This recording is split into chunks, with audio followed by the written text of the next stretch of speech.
Hey guys, welcome to Concord Ninja Gyms Burnsville for our first WNL qualifier of the season. It's going to be on November 2nd and 3rd. We're excited to have you guys out. We're just going to go over some general rules that will apply to everybody before we get started with our course. For our competition today, for each of our obstacles, you have to make sure you finish the 3 clear conditions. In order to clear your obstacle, you must make sure that you cross the front plane of the pad, which would be marked day of the competition, with your entire body. You must disengage the previous obstacle and be touching the pad that is your landing pad. You cannot skip over that pad in order to complete your obstacle. For our obstacles today, if your point B becomes your point A, then you are immediately starting the next obstacle. You may not step off of that pad into anything out of play as soon as you get onto that pad. Each of our point A's will be marked with an arrow pointing you towards the direction of the obstacle, and your point B will be marked with a check mark to show that is the end of the obstacle. For each of our obstacles, I'm going to tell you what's in play, either your upper body or your lower body or both, so that you can use those only on your obstacles. For end platforms, you can use any part of your body. Upper body includes anything above the waist, stomach, back, head, arms, anything like that. Lower body is anything below the waist, butt, legs, feet, anything like that. You're always allowed to return to your starting platform at any point as long as you can do so without going out of play. And if something is not explicitly said to be in play, then it's considered out of play for the course. Incidental contact with any of the pads, if it's insignificant, will result in a warning. If it happens a second time, then it'll be considered a fail. If it assists you in any way at all, then it'll be an automatic fail. If there's any significant contact, like pressure into the pad or a flat foot down, that'll be an automatic fail as well. All hardware is considered out of play. Any straps, carabiners, mounting hardware, anything like that, you are not allowed to use that at any point unless explicitly said otherwise in the course walkthrough. Proximity rule is also in play for all of our obstacles in this course. You must complete the obstacle you're on with the 3 clear conditions before engaging in the next obstacle. You may not skip straight on to the next obstacle. You have to complete the obstacle first. You can take any route to get to your next starting platform that you want if you're to fail an obstacle or if your point B does not become your point A, but you must make sure that you start on the starting platform and you do not manipulate any part of any of the obstacles in the course before getting on that starting platform.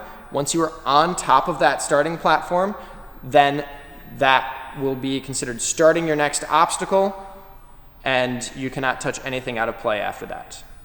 For your first obstacle, your point A is going to be this wooden block here.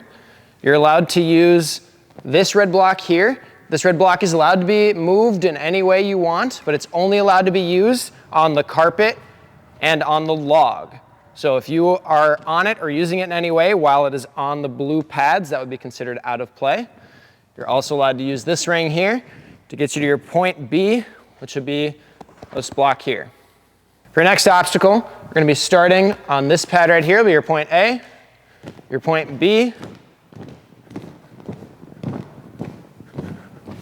will be this pad right here. You're going to be allowed your upper body on these 2 rings, and these rings are allowed to be utilized on this anchor in this bear trap. On this anchor, you'll also be allowed to use this ring and this anchor to get you to your point B. Your point A is going to be this black pad right here. Your point B will be this pad over here. And you're allowed to use each of the 4 balance pipes with lower body only. Everything else is out of play.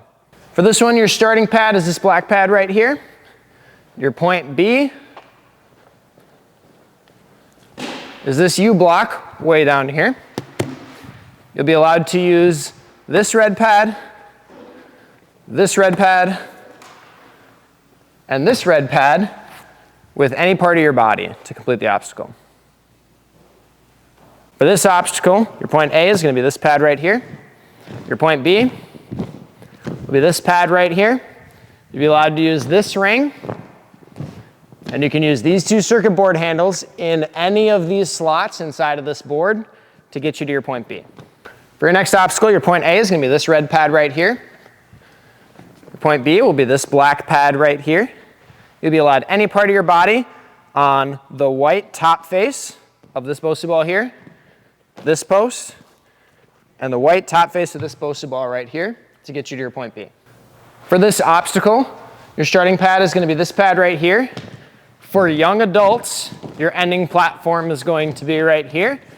And for elites, your ending platform is going to be right here.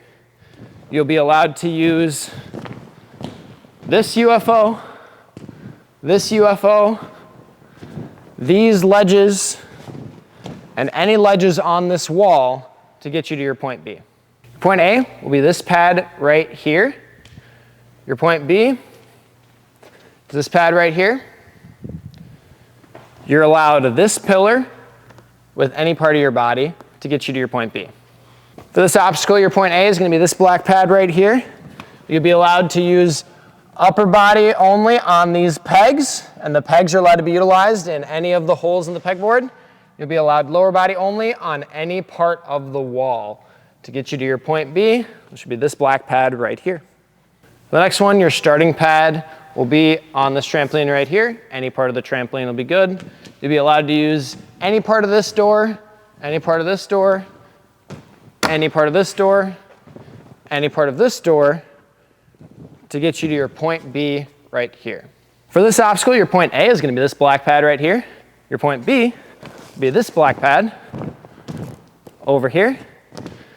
You'll be allowed to use this trampoline, these two rings, these two rings, these two rings, and this bar on this side of the tape to get you to your point B. For this one, your point A is going to be right here. You're going to be allowed to use this pumpkin right here, any part of it, this pumpkin here, this pumpkin here, and this pumpkin here to get you to your point B. For kids, mature kids, preteens, and adults, your landing pad will be here. For teens, young adults, and elites, your landing pads will be back here. For our final obstacle, your point A is going to be this pad right here. You'll be allowed to use any part of the carpet and the front face of the walls to get you on top of your respective wall to hit your buzzer to finish your course. For kids and mature kids, we'll be doing this wall right here. For preteens, we'll be doing this wall right here. For teens, we'll be doing this wall. For young adults, adults and masters, we'll be doing this wall here. And elites, we'll be doing this wall here. All right, you guys, that's our course. 13 obstacles, 5-minute time limit. See you guys there.